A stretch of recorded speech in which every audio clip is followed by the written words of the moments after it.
Tycoon was convinced he had no children or heirs, until his wife came with twins.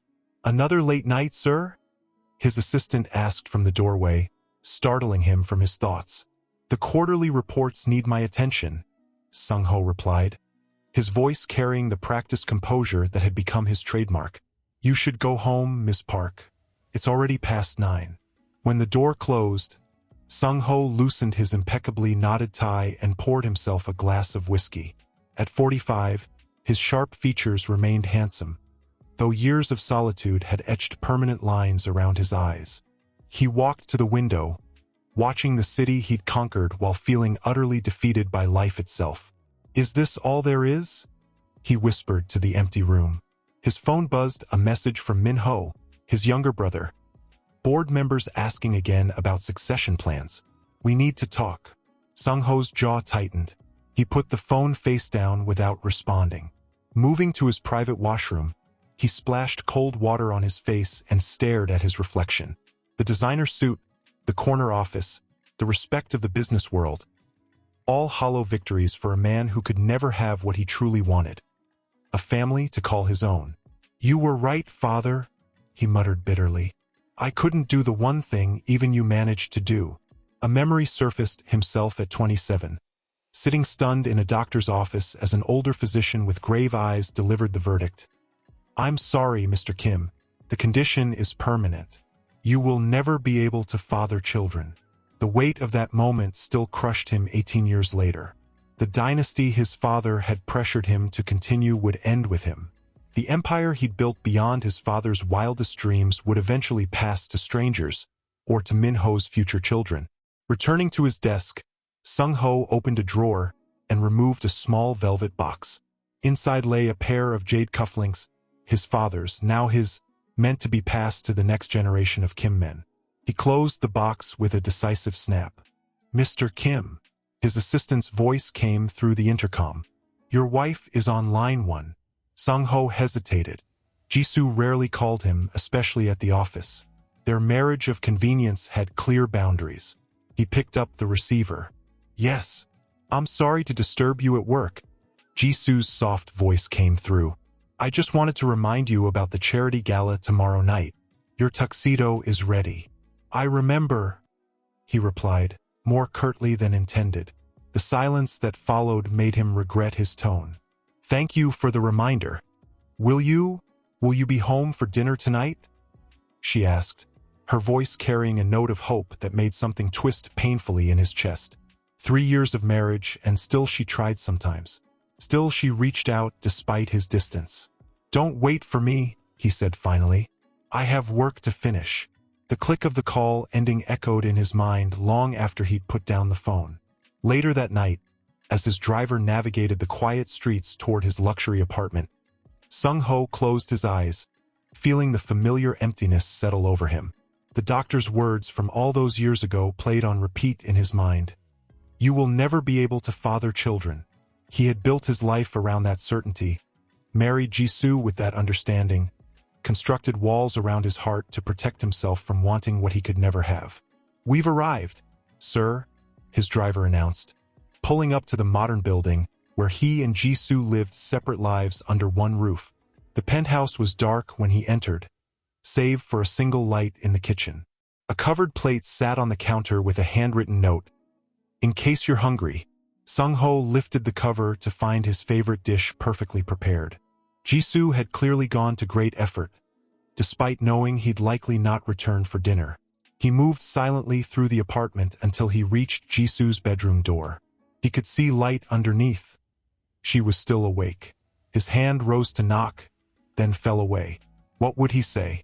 That he was sorry for being the cold, distant husband she never wanted? That he wished he could be the man who could give her children, a real family? Instead, he turned away and entered his own bedroom, placing the jade cufflinks on his nightstand where they would mock him until morning.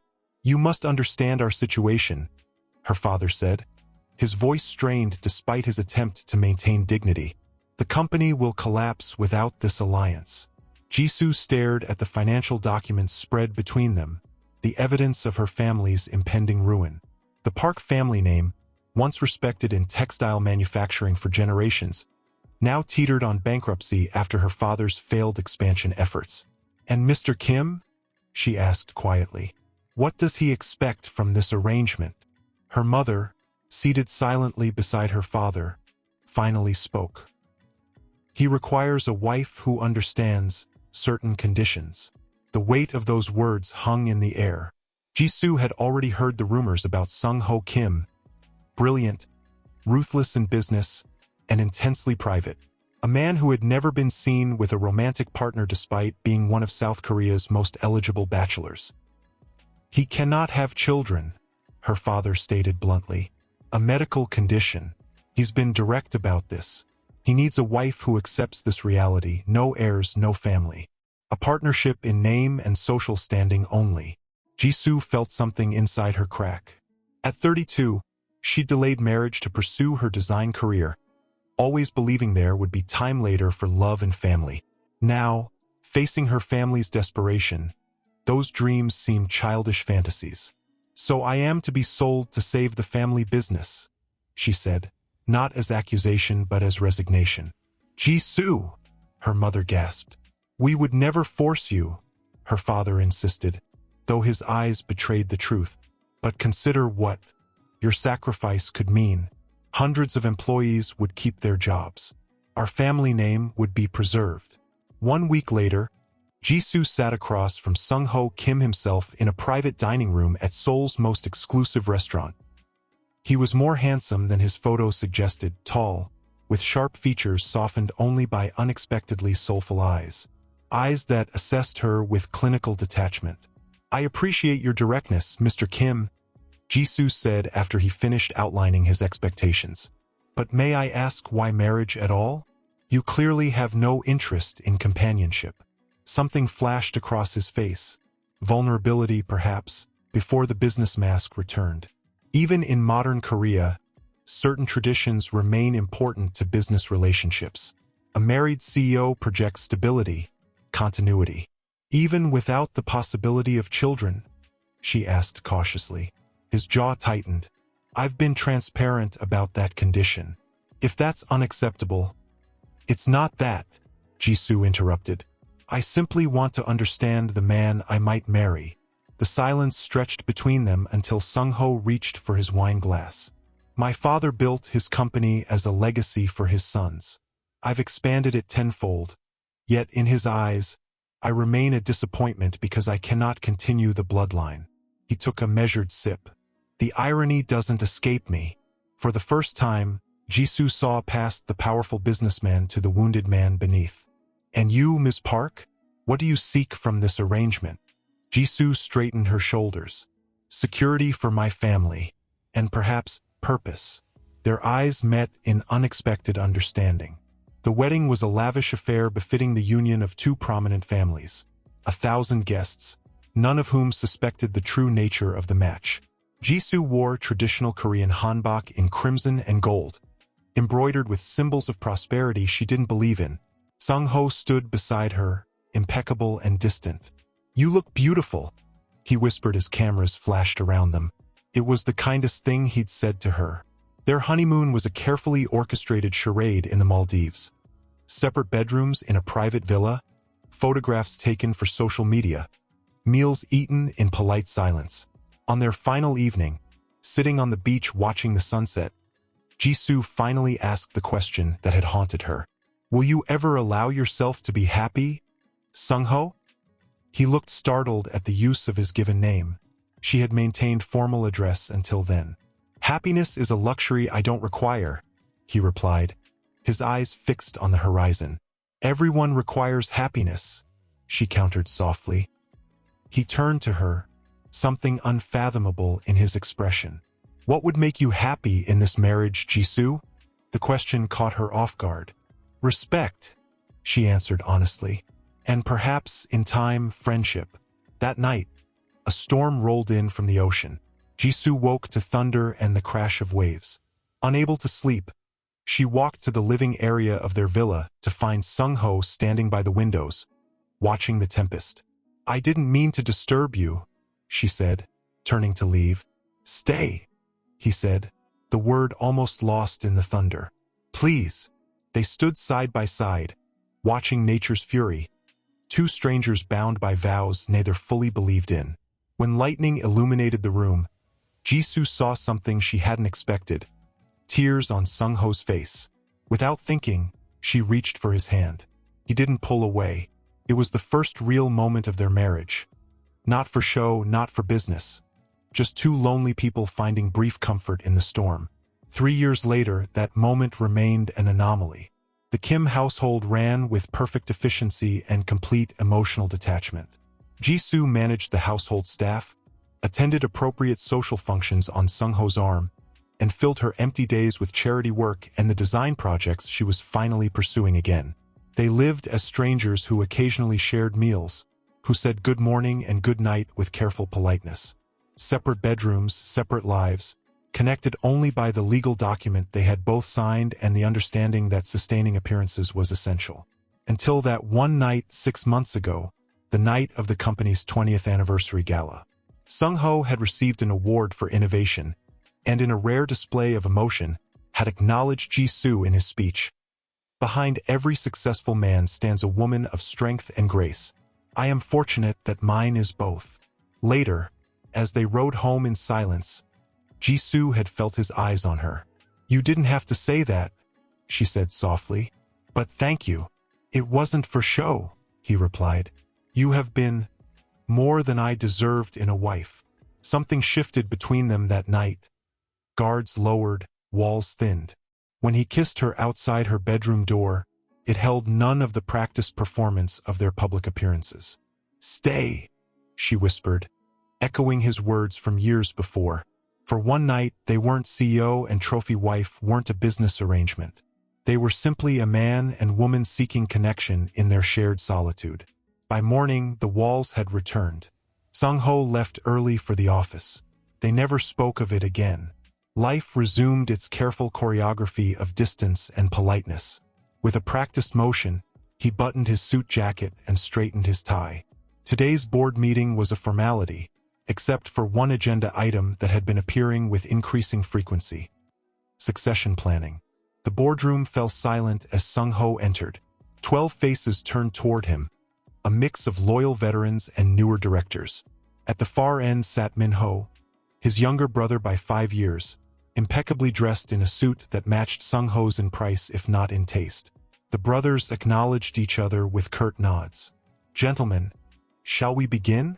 Sung-ho's voice carried the confidence that had become synonymous with Kim Tae-ge's meteoric rise. The meeting progressed smoothly through financial projections and international expansion plans until Director Kong, one of the oldest board members, cleared his throat. Mr. Chairman, we must address Item 7, the succession strategy. A subtle tension filled the room. Sung-ho maintained his composed expression, though his grip tightened imperceptibly on his pen. Kim Tae-ge's 5-year vision is clear, he responded evenly. We've discussed this. With respect, Director Kong continued, company vision and leadership continuity are separate matters. The shareholders are growing concerned about the lack of a clear succession plan. Minho leaned forward, elbows on the table. My brother has built an impressive company, he said, voice smooth as silk. But Director Kong raises a valid point. Family businesses in Korea thrive on continuity. He paused meaningfully. On legacy. The word hung in the air like a blade. Perhaps, Minho continued, it's time we formalize the contingency plan. After all, no one lives forever, and some of us, he glanced at Sung-ho, won't leave behind heirs to carry on the family name. Sung-ho's face remained impassive, but those who knew him well caught the slight tightening around his eyes. My brother's concern is touching, Sung-ho replied coolly. However, I'm in excellent health and plan to lead this company for many years to come. Of course, Minho smiled, the expression not reaching his eyes. But responsible leadership means preparing for all eventualities. The Kim family founded this company. Shouldn't it remain under Kim family leadership? Director Park, a longtime ally of Sung-ho's, interjected.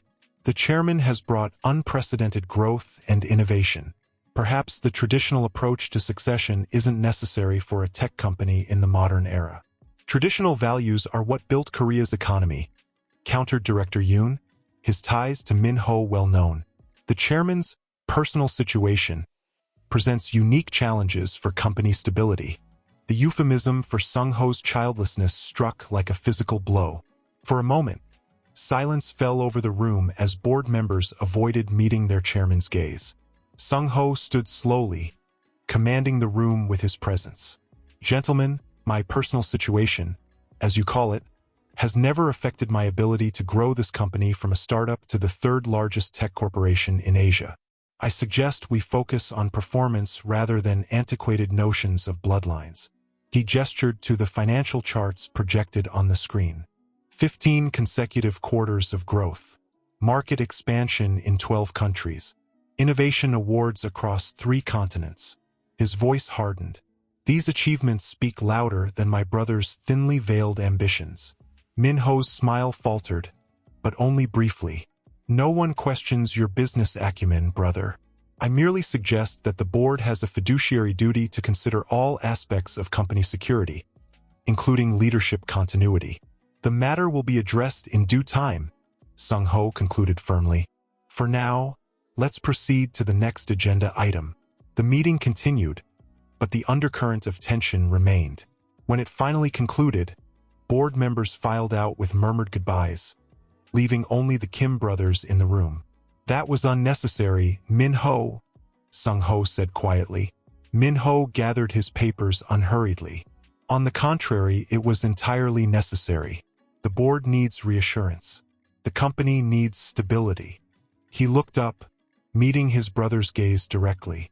And you need to accept reality. Which reality would that be? Sung-ho's voice was dangerously soft. That empires need emperors, and emperors need heirs. Minho stood, adjusting his cuffs. Father understood that.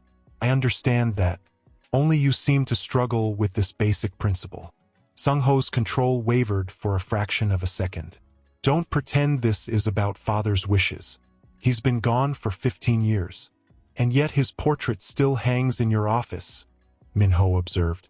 Still judging you for failing at the one thing he valued most.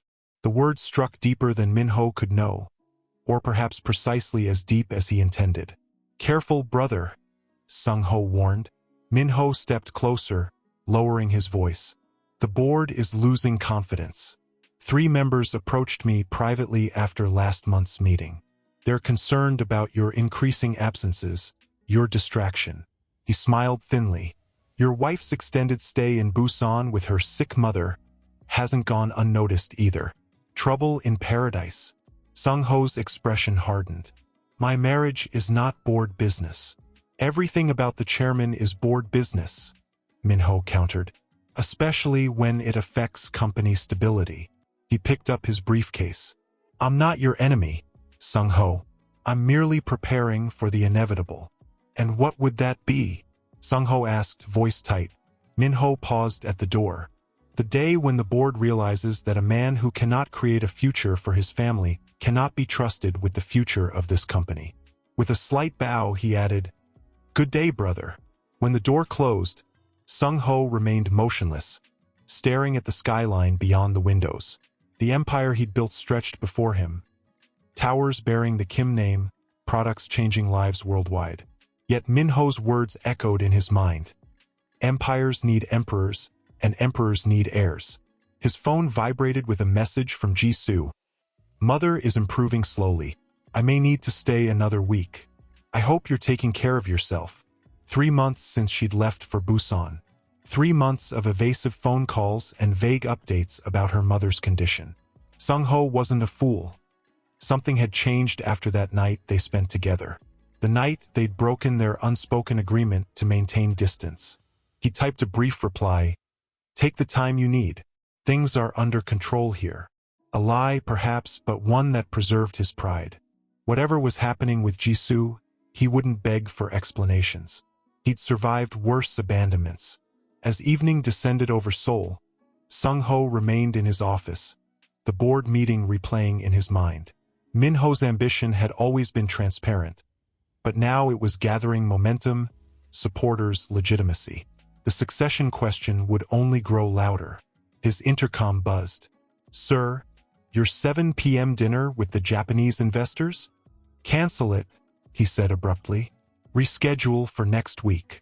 Instead, Sung-ho found himself driving alone through Seoul's glittering streets, eventually parking outside a small, traditional restaurant, the same one where his father had taken him after his first major business achievement. He took a private room and ordered soju, drinking alone as memories and regrets mingled with Minho's taunts. His phone rang, an unexpected call from Jisoo's doctor. "Dr. Lee. Mr. Kim, forgive the intrusion. I was hoping to confirm Mrs. Kim's follow-up appointment next week." Sung-ho frowned. "Follow-up appointment? My wife is in Busan with her mother." A telling pause. "I see. There must be some confusion on my end. Please disregard my call." "Wait," Sung-ho said sharply. "What appointment are you referring to? I'm afraid I cannot discuss patient details, even with a spouse, without explicit permission." Dr. Lee replied carefully. "HIPAA regulations are quite clear." "Dr. Lee, if my wife is ill—" "Your wife is not ill, Mr. Kim," the doctor interrupted, then immediately seemed to regret the slip. "I've already said too much. Good evening." The call ended, leaving Sung-ho staring at his phone. Jisoo wasn't in Busan. Jisoo had medical appointments she was hiding from him. Jisoo was lying. The realization settled over him like ice water. Their marriage might be one of convenience, but they had always maintained honesty. Until now. He poured another shot of soju, his mind racing with possibilities. Was she planning to leave him? Had their one night of closeness driven her away rather than bringing them together? "Mrs. Kim, your tea." The housekeeper, Mrs. Choi, announced quietly. Jisoo turned with a gentle smile. "Thank you. And please, I've asked you to call me Jisoo." The older woman set down the cup with practiced care. "The doctor called. He'll be visiting tomorrow to check on you and the babies." "Twins," Jisoo whispered, still unable to fully comprehend the miracle growing inside her. How does something impossible become doubly impossible? Mrs. Choi, who had been hired for both her discretion and her experience with childbirths, smiled knowingly. The universe has its own plans, regardless of what doctors pronounce. Left alone, Jisoo sipped her tea and retrieved her journal from the bedside table. For months, she'd been writing letters to her unborn children, to herself, and to Sung-ho, letters she wasn't sure she would ever deliver. "My dearest husband," today's entry began. "I've practiced this conversation 1,000 times in my mind. How do I tell a man who believes he cannot have children that he is about to become a father? How do I explain that I've hidden this miraculous truth not out of malice but out of fear, fear of your disbelief, your suspicion, your potential rejection of these precious lives we've somehow created?" She paused, remembering the shock of that pregnancy test 6 months ago. 3 more tests had followed, then a discreet visit to a specialist who confirmed the impossible. Jisoo was carrying twins. "This contradicts your husband's diagnosis," the doctor had said, peering at her over his glasses. "There must be a mistake," Jisoo had insisted. "My husband was told definitively. Medicine is not always absolute, Mrs. Kim. Rare cases exist where—" But Jisoo had stopped listening, her mind racing ahead to Sung-ho's reaction. Would he believe her, or would he assume what any man in his position might, that she had been unfaithful? The memory of that single night they'd shared, the vulnerability in his eyes, the tenderness neither had expected, had made the truth all the more painful. How could she risk destroying that fragile moment with news that would seem like a betrayal? So she had constructed an elaborate deception. Her mother's illness, the need to care for her in Busan. In reality, Jisoo had retreated to this property she'd purchased discreetly through her family's connections, a place where she could hide her growing pregnancy while deciding what to do. Her phone buzzed with a message from Sung-ho. "Take the time you need. Things are under control here." The coldness of it stabbed at her heart. 3 months of separation, and this was all he could offer? No questions about her well-being, no indication he missed her presence? Perhaps she had been right to leave. Jisoo set down her pen and moved to the mirror, examining her changed body. At 7 months pregnant, there was no disguising her condition. 2 lives grew within her. A boy and a girl, the doctor had confirmed, both healthy, both impossibly real. "What will I tell you about your father?" she whispered, caressing her stomach. That he built empires but couldn't build a home? That he was brilliant but couldn't believe in miracles? A soft knock interrupted her thoughts. Mrs. Choi entered with a worried expression. "Mrs. Kim, your mother is on the phone. She sounds concerned." Jisoo felt a flutter of alarm. Her parents were among the few who knew her true situation, sworn to secrecy but growing increasingly troubled by her decisions. "Jisoo." Her mother's voice was tight with anxiety. "Dr. Lee just called me in a panic. He said Sung-ho contacted him asking about your appointments. He thinks your husband suspects something." The room seemed to tilt around Jisoo. "What? How did Sung-ho speak with Dr. Lee?" "I've been so careful." Apparently, the doctor tried to confirm a follow-up appointment and called Sung-ho directly. He realized his mistake immediately. But her mother paused. "Jisoo, you cannot keep hiding this. These are his children too." "You don't understand," Jisoo whispered, sinking onto the bed. "He won't believe they're his. How could he? His whole life has been structured around the certainty of his infertility. Then he deserves to know the truth about that as well." Her mother replied firmly. "This deception isn't fair to anyone. Not to him, not to those children, and not to you."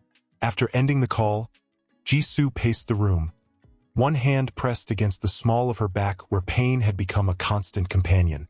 The babies were active today, as if sensing her distress. Her phone rang again, Sung-ho's private number. Her heart hammered as she stared at the screen, thumb hovering over the answer button. Not ready. She wasn't ready for this confrontation. The call went to voicemail. Seconds later, a text appeared. "We need to talk now." Jisoo sank into a chair, trembling. Had Dr. Lee revealed her pregnancy? No, medical ethics would prevent that. But Sung-ho would know she wasn't with her mother, that she was hiding something significant. She began typing several responses, deleting each one. What could she possibly say that wouldn't unravel everything? Finally, she wrote, "I need more time.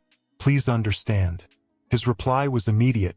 "Time for what, Jisoo? More lies?" The harshness of his words brought tears to her eyes. This was the man she'd begun, against all odds, to care for, perhaps even to love. The man whose children she carried. The man who would never believe they were his. As twilight descended, Jisoo made her decision.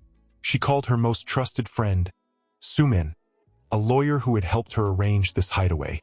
"I need to prepare for every possibility," Jisoo explained, her voice steady despite her inner turmoil. "If he refuses to believe me, if he demands a divorce." Sumin's voice was gentle but firm. "Jisoo, before we discuss legal strategies, are you absolutely certain these children are his?" "I must ask as your lawyer and your friend." "They are his," Jisoo replied without hesitation. "There has never been anyone else." "Then you have nothing to fear from a paternity test, which he will inevitably demand." "It's not the test results I fear," Jisoo whispered. "It's what happens between now and then. The accusations, the distrust." She took a shaky breath. "You didn't see his face when he told me about his condition. The shame, the certainty. This will destroy something in him, either his trust in medical science or his trust in me." That night, unable to sleep, Jisoo felt a sharp pain unlike the usual discomforts of pregnancy. She gasped, clutching her abdomen as another wave came, stronger than before. "Mrs. Choi!" she called out, fear threading through her voice. The housekeeper rushed in, assessed the situation with experienced eyes, and immediately called the doctor. "Too early," Jisoo whispered, panic rising. "They're coming too early." As Mrs. Choi helped her to bed, Jisoo caught sight of her phone lighting up with another message from Sung-ho. "I'm coming to Busan tomorrow. This ends now." The pain intensified, and Jisoo cried out, one hand reaching for her phone. In that moment of clarity and fear, she typed a message she should have sent months ago. I'm not in Busan. I'm at a private residence in Yangpyeong. There's something you need to know, something impossible. I'm pregnant, Sung-ho, with your children, twins. Please believe me. Her finger hovered over the send button as another contraction seized her. Mrs. Choi gently took the phone from her hand, setting it aside to help Jisoo through the pain. Not in Busan. Not with her mother. The why of it all remained elusive, tormenting him more than the lie itself. Sir, the car is ready, his driver announced through the intercom. Sung-ho closed his laptop with a decisive click.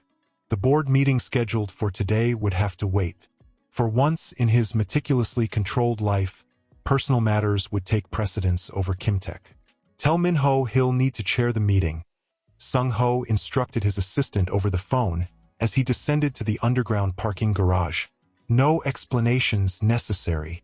But sir, the succession discussion can wait, he interrupted, sliding into the back seat of his Mercedes.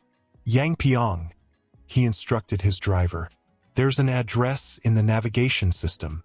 As the car glided through morning traffic, Sung-ho stared unseeingly at Seoul's skyline. In his pocket, he carried the small velvet box with his father's jade cufflinks, a talisman of sorts, a reminder of expectations unfulfilled. He wasn't sure why he'd grabbed them before leaving his apartment, but their weight against his chest felt significant. His phone rang. Minho. You're abandoning a critical board meeting? His brother's voice carried equal parts concern and opportunity. That's not like you, Sung-ho. Family emergency, Sung-ho replied curtly. Pause. Family? I wasn't aware you still considered yourself to have one. Sung-ho's jaw tightened. Handle the meeting, Minho. That's all. The board will see this as further evidence of your distraction, Minho continued. First your wife's extended absence, now this sudden disappearance. I said handle it, Sung-ho snapped, ending the call. The journey to Yangpyeong stretched before him like an abyss. What would he find? Was Jisoo leaving him? Had she found someone else? The questions multiplied, each more painful than the last. For a man who prided himself on emotional control, the churning in his chest was alien territory. He had married Jisoo as a business arrangement, had maintained careful distance, had never allowed himself to acknowledge the gradual shift in his feelings. Until that one night, when walls had crumbled and something terrifyingly like vulnerability had emerged. And then she had left. The Yangpyeong villa appeared through the trees, elegant and secluded, cherry blossoms lined. The driveway, their delicate petals swirling in the spring breeze. Under different circumstances, Sung-ho might have appreciated the property's tasteful design. So like Jisoo herself, refined without ostentation. As the car approached, he noticed unusual activity. A medical vehicle parked haphazardly near the entrance, people moving urgently between house and vehicle. Something cold settled in Sung-ho's stomach. Was Jisoo ill? Was this what she'd been hiding? He was out of the car before it fully stopped, striding toward the main entrance where an elderly woman, presumably staff, appeared, looking harried and surprised. Mr. Kim, she said, recognition and anxiety crossing her features. We weren't expecting. Where is my wife? Sung-ho demanded, brushing past her into the foyer. The house was beautiful inside, traditional elements blending with modern comfort, unmistakably Jisoo's aesthetic. But Sung-ho barely registered these details as he followed the sound of urgent voices to a bedroom at the back of the house. A doctor emerged from the room, medical bag in hand, looking grave. He stopped abruptly at the sight of Sung-ho. Mr. Kim, the doctor said, clearly startled. What's happening? Sung-ho interrupted, a note of panic in his normally controlled voice. Is my wife ill? The doctor exchanged glances with the elderly housekeeper, who had followed Sung-ho inside. A silent communication passed between them. Sir, the doctor began carefully, your wife is in a delicate condition. She's been transported to Yangpyeong Medical Center. The twins were showing signs of distress, and with them being premature. Twins? Sung-ho repeated, the word hanging in the air like an impossibility. What twins? The doctor's expression shifted from concern to confusion. Your wife's pregnancy. Surely you. He stopped, finally registering Sung-ho's shock. Oh, I see. Sung-ho felt the world tilt beneath him. Pregnancy, he repeated, the word foreign on his tongue. Jisoo is pregnant. 7 months along. The doctor confirmed quietly. With twins. She went into premature labor last night. The impossibility of it crashed through Sung-ho's mind. 7 months. The timing aligned precisely with that one night they'd spent together. The night that had broken their careful arrangement of distance. But it couldn't be. The diagnosis that had shaped his adult life, that had defined his worth in his father's eyes, that had determined the terms of his marriage to Jisoo, it had been absolute. Irreversible. There must be some mistake, Sung-ho said, his voice hollow. I cannot father children. This is medically impossible. The elderly housekeeper stepped forward.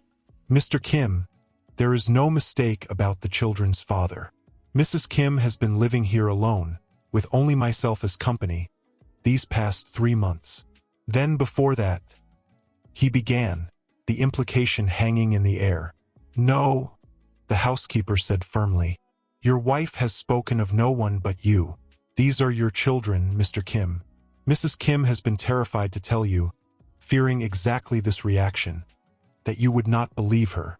Sung-ho stood frozen, 1,000 thoughts colliding. If the children were his, if the diagnosis had been wrong, then everything he had built his life around had been a lie. The hospital, he said suddenly. Which hospital? The Yangpyeong Medical Center was small but modern, a regional facility not equipped for high-risk births. Sung-ho strode through the entrance. The authority that commanded boardrooms now focused entirely on finding Jisoo. My wife, he told the startled receptionist. Kim Jisoo. She was brought in this morning. Maternity ward, 3rd floor, the woman replied after checking her computer. But sir, Sung-ho was already moving toward the elevators, his heart hammering against his ribs. In the confined space of the elevator, he caught his reflection in the mirrored wall.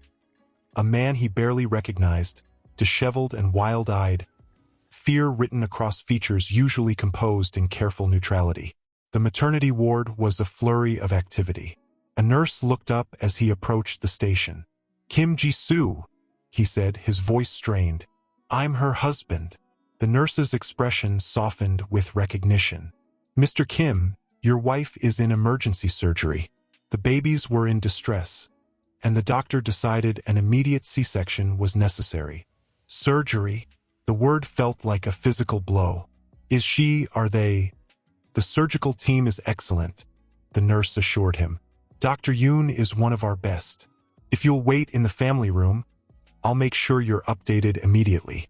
The family room was empty, a small mercy that allowed Sung-ho's carefully constructed facade to finally crack. He sank into a chair, burying his face in his hands. Jisoo was fighting for her life, for their children's lives, while he had been consumed with suspicion and hurt pride. Children he'd never imagined possible. Children she'd hidden from him out of fear of his reaction. Had he been so cold, so unapproachable that she couldn't trust him with this miracle? The minutes stretched into an hour, each tick of the clock a reminder of how dramatically life could change in a heartbeat. The velvet box with his father's cufflinks weighed heavy in his pocket. Finally, the door opened. A surgeon in scrubs appeared, her expression unreadable. Mr. Kim.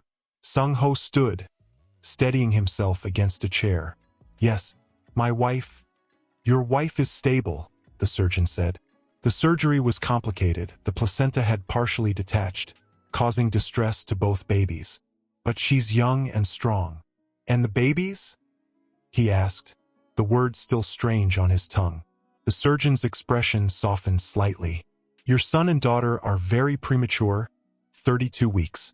They're being transferred to Seoul National University Children's Hospital, which has the neonatal intensive care they'll need. They're small but fighting. Son and daughter, Sung-ho repeated, the reality of it beginning to penetrate the shock. Would you like to see them before they're transported? And your wife will be waking soon. Sung-ho followed the surgeon through the ward in a daze, his mind struggling to process this new reality. They stopped at a window where two impossibly tiny infants lay in incubators, surrounded by medical equipment.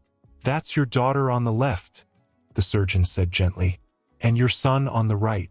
They'll need to remain hospitalized for several weeks, but their initial assessments are promising." Sung-ho pressed his palm against the glass, staring at the two small lives that shouldn't exist according to everything he'd believed about himself. They were so fragile, so perfect, their tiny chests rising and falling with each precious breath. His children, his and Jisoo's. "Mr. Kim," a nurse approached. "Your wife is asking for you." Jisoo lay pale against the hospital sheets, her beauty undimmed by exhaustion. Her eyes widened when she saw him, fear and uncertainty crossing her features. "Sung-ho," she whispered, her voice weak. "How did you—" He moved to her bedside, taking her hand in his. The touch, so rarely exchanged between them, felt like coming home. "I saw them," he said simply, his voice thick with emotion. "Our children." Tears filled Jisoo's eyes.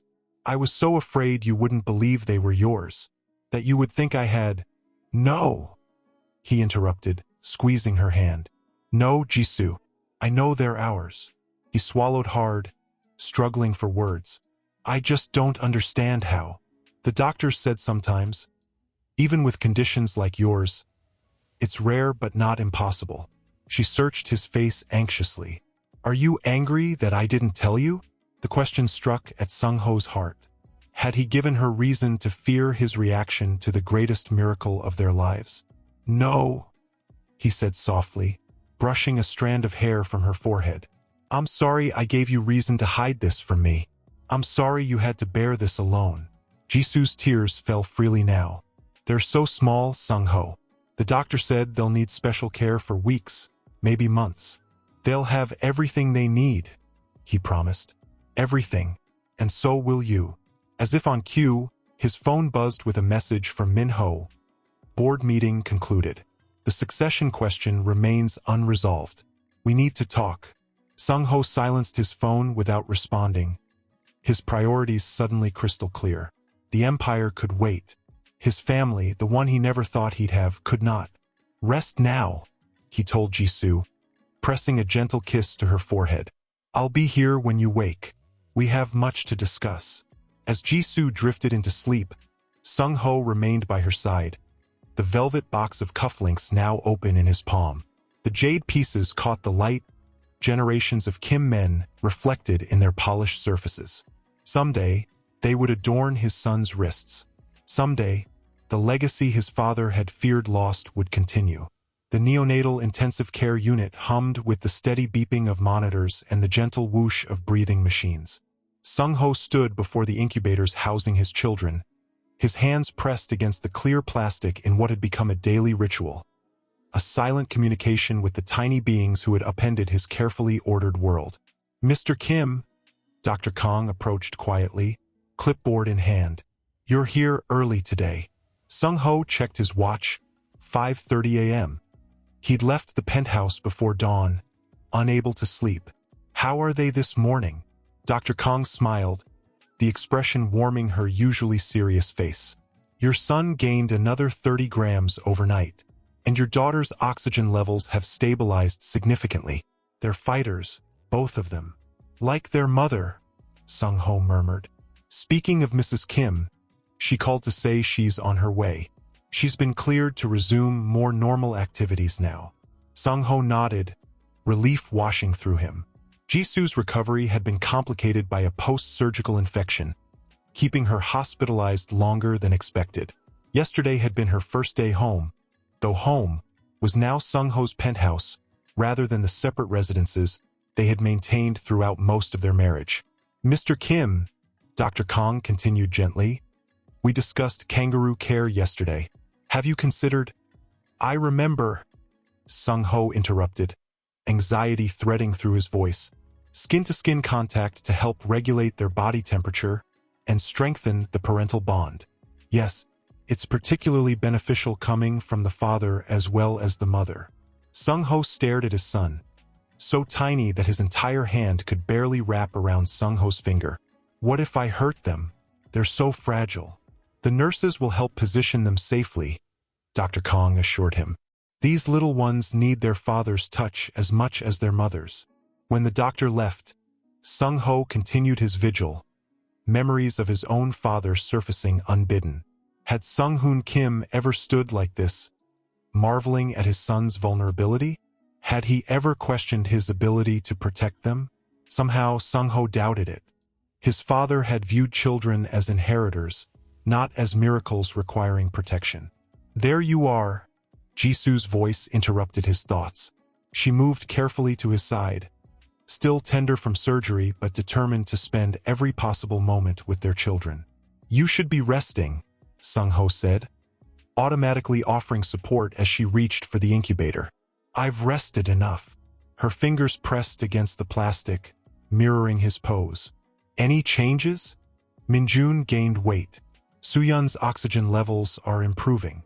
Jisoo's eyes softened at the names they'd chosen together, names honoring both their families while looking toward the future. Dr. Kong mentioned kangaroo care again, Sung-ho said hesitantly. For both of us.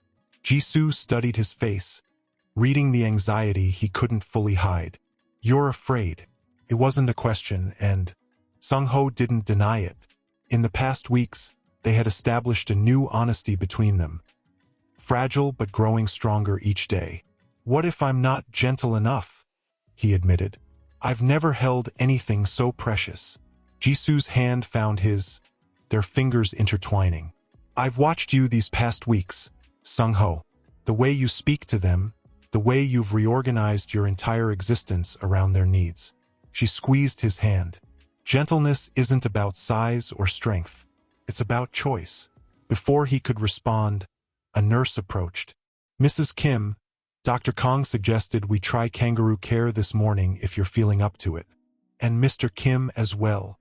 Jisoo looked at Sung-ho, a question in her eyes. After a moment's hesitation, he nodded. They were led to private reclining chairs behind privacy screens. Jisoo went first, opening her blouse with practiced ease as the nurse carefully transferred Suyun to her chest. The tiny girl, connected to monitoring wires, settled against her mother's skin with a faint sigh that seemed to release some of the tension from her miniature body. Your turn, Mr. Kim, the nurse said, gesturing to the adjacent chair. With uncharacteristic uncertainty, Sung-ho unbuttoned his shirt. The nurse gently lifted Minjun from his incubator and, with expert hands, placed the tiny boy against Sung-ho's bare chest, arranging a warm blanket over them both. The sensation was unlike anything Sung-ho had ever experienced. The featherweight of his son against his heart, the impossibly delicate rise and fall of the boy's chest, the complete trust implied in this vulnerable connection. He knows you, Jisoo whispered from the next chair, where Suyun had already drifted to sleep. Look how he's calmed. It was true.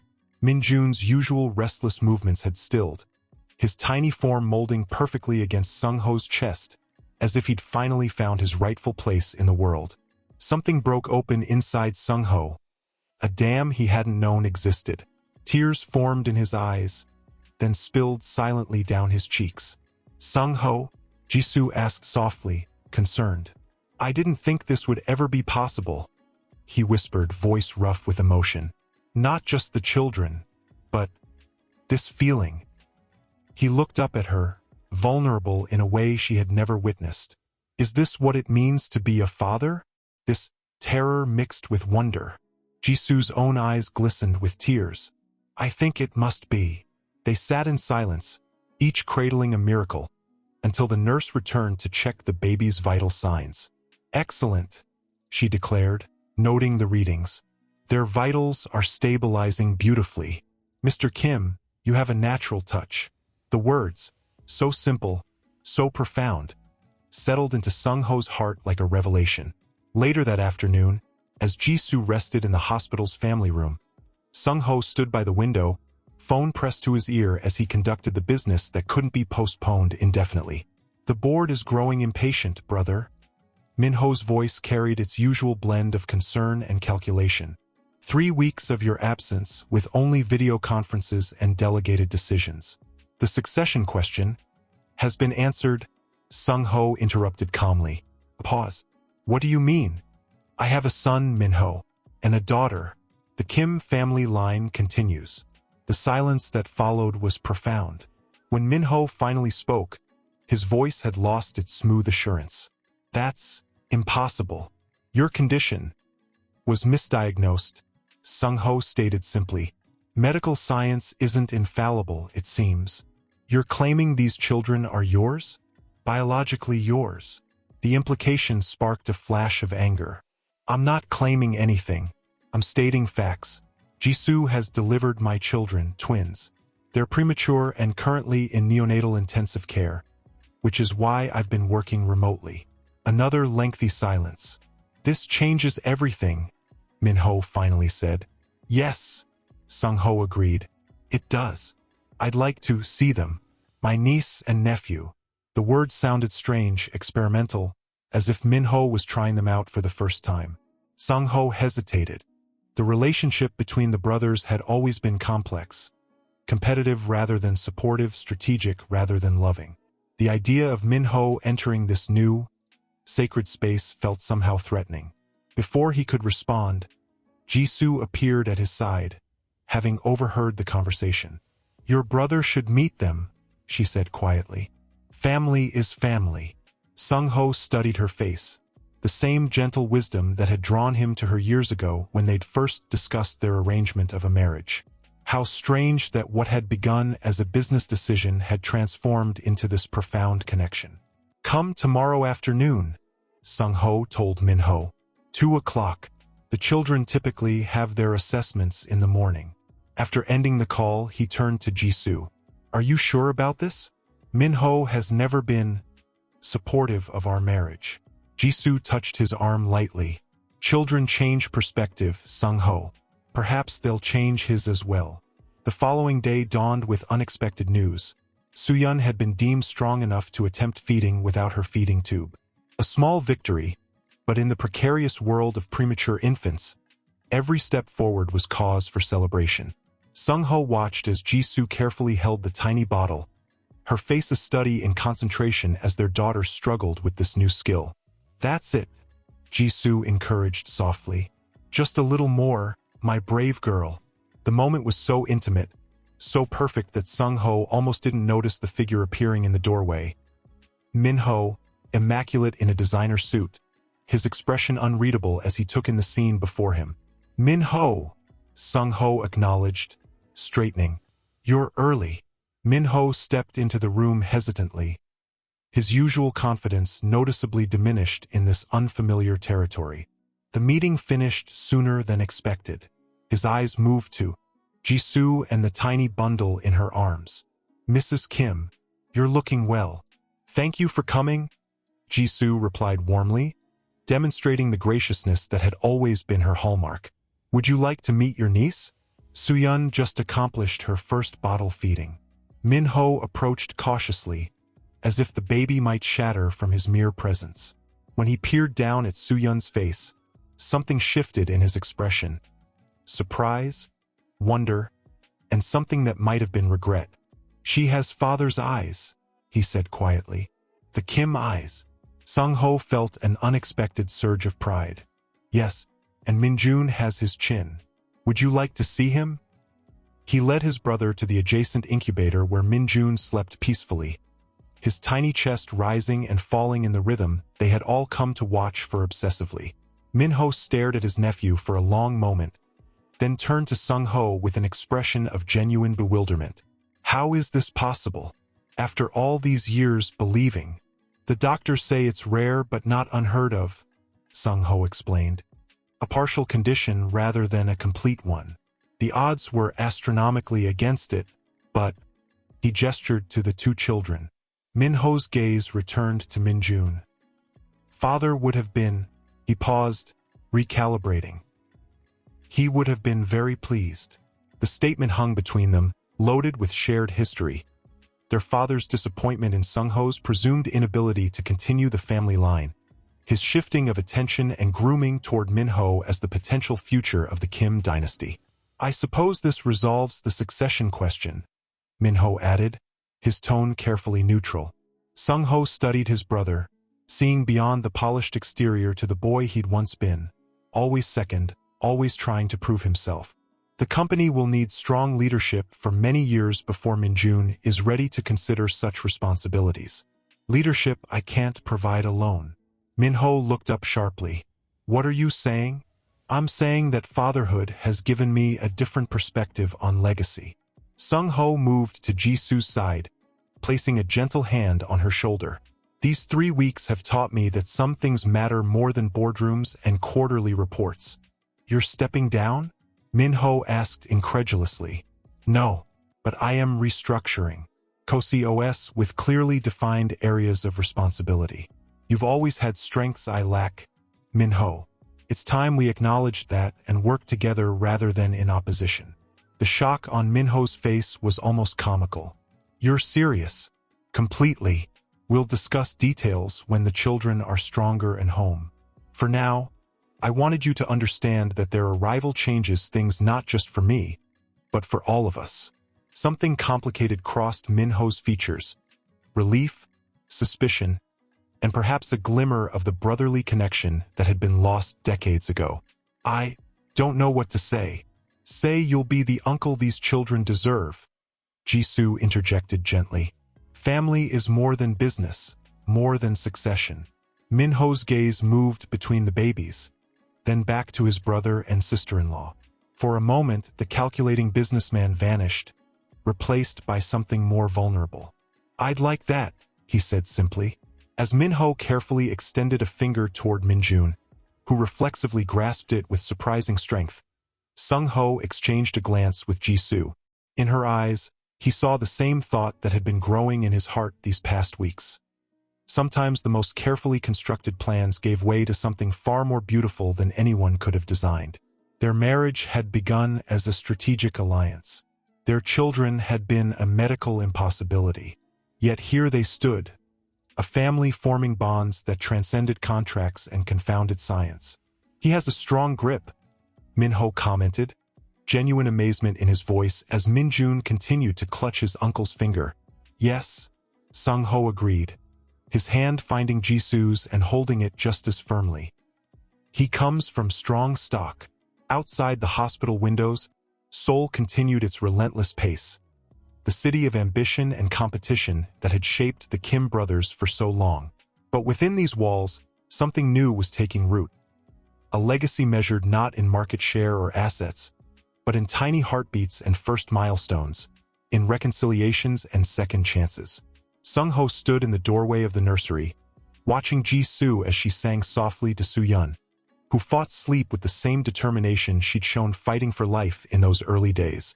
Minjun, always the calmer of the twins, had surrendered to dreams an hour earlier in his adjacent crib. She has your stubbornness, Sung-ho observed quietly. Jisoo looked up with a tired smile. And your ability to focus. Have you noticed how she watches everything? Nothing escapes her attention.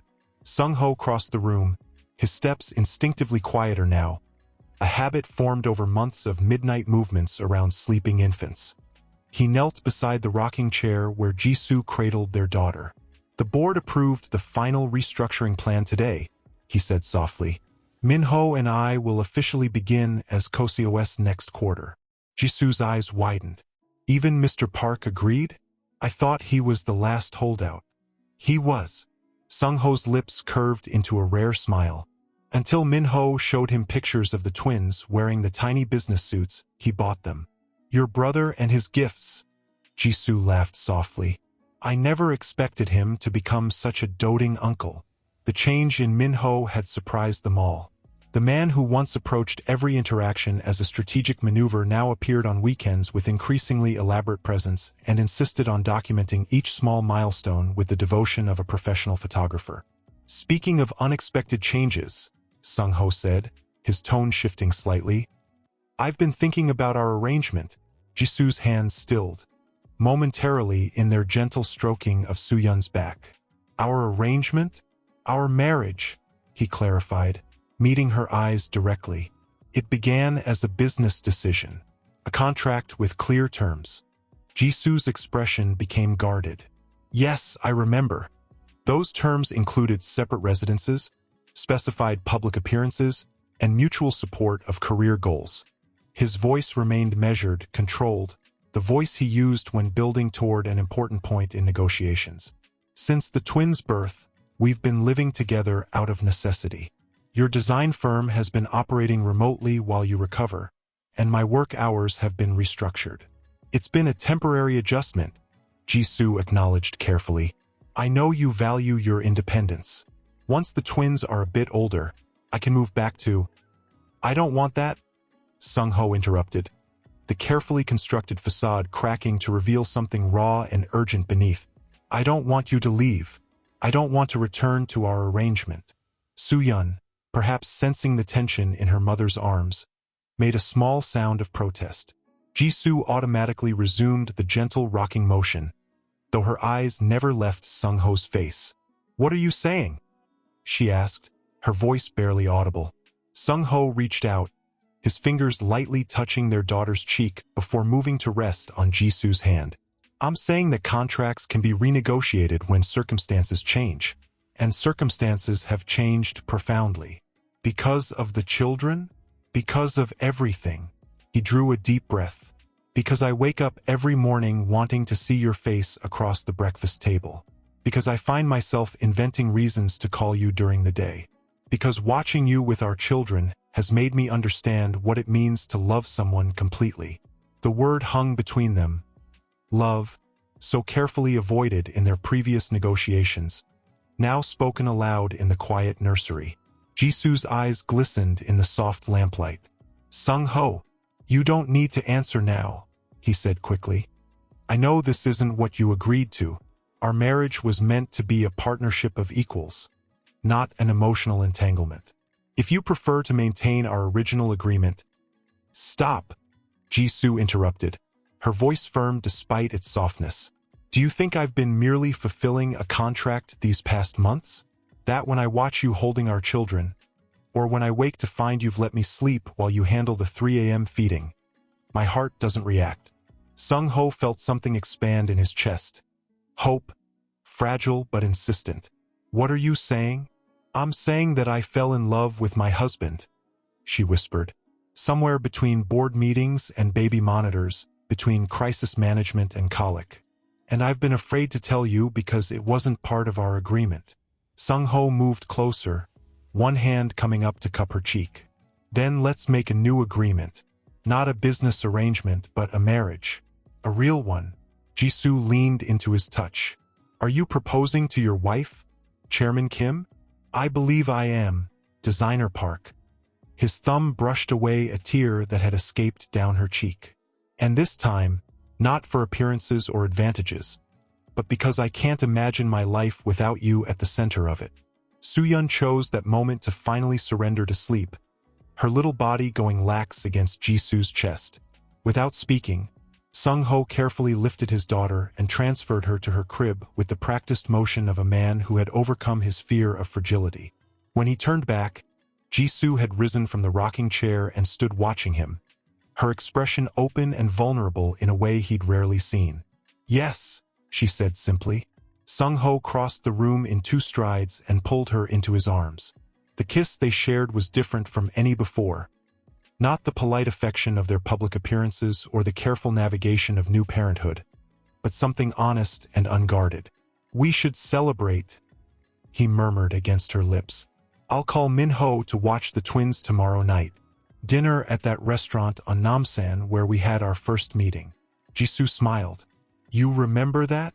I remember everything about you, he admitted, even before I understood why I was paying such close attention.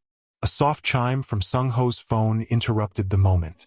He reluctantly checked the message, his expression changing subtly as he read. What is it? Jisoo asked. An alert from security. There's someone in the lobby asking to see us. He showed her the screen displaying the visitor's image from the security camera. Do you know her? Jisoo's body tensed against his. That's Dr. Yoon. Your fertility specialist? The one who told you that I couldn't conceive naturally, yes. Jisoo's voice had taken on an edge of anxiety. I haven't seen her since before we were married. Why would she come here, unannounced at this hour? Sung-ho studied the image again. An elegant woman in her 50s, her expression grave as she spoke to the building's security personnel. There's only one way to find out. 15 minutes later, Dr. Yoon sat across from them in the penthouse's living room, declining the offered tea with a polite but firm gesture. I apologize for the late visit and for coming without appointment, she began, her hands clasped tightly in her lap. But after seeing the announcement in the business section about Kim Holdings' succession plans, including mention of Chairman Kim's infant twins, I felt I had no choice but to speak with you directly. Jisoo reached for Sung-ho's hand, finding it already extended toward hers. What is this about, Dr. Yoon? The doctor's eyes moved between them, assessing.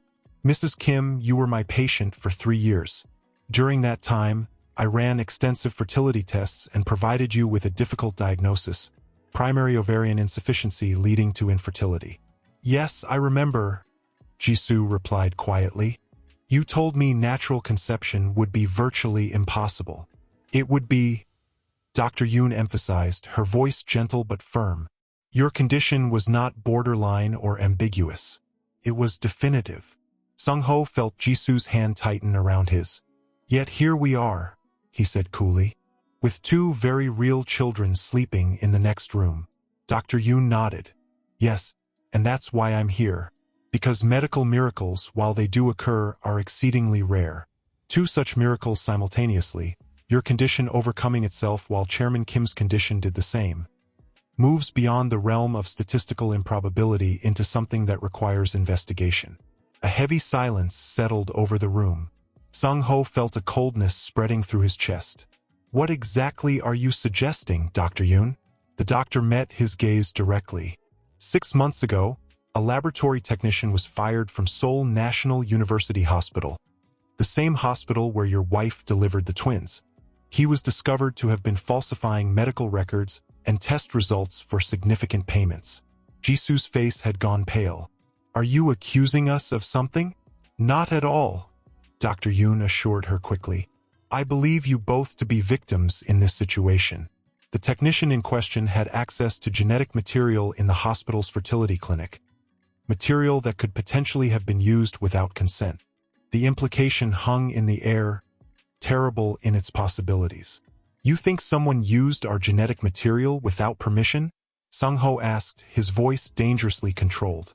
I think it's a possibility that deserves investigation, Dr. Yoon replied carefully, particularly given the timing of your children's conception and the involvement of this technician with your medical records.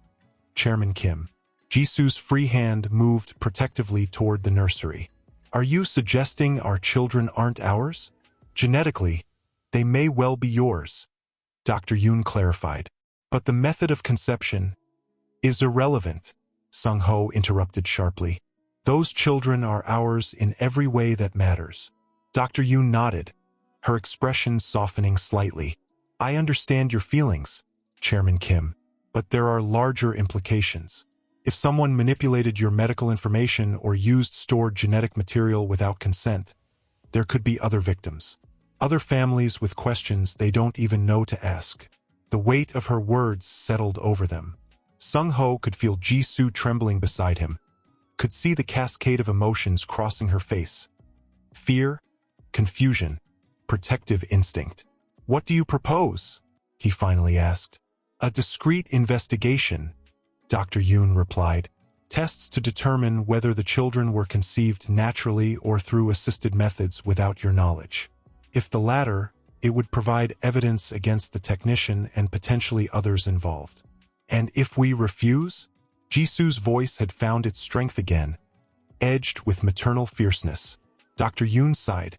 Then the questions will remain unanswered, but they won't disappear.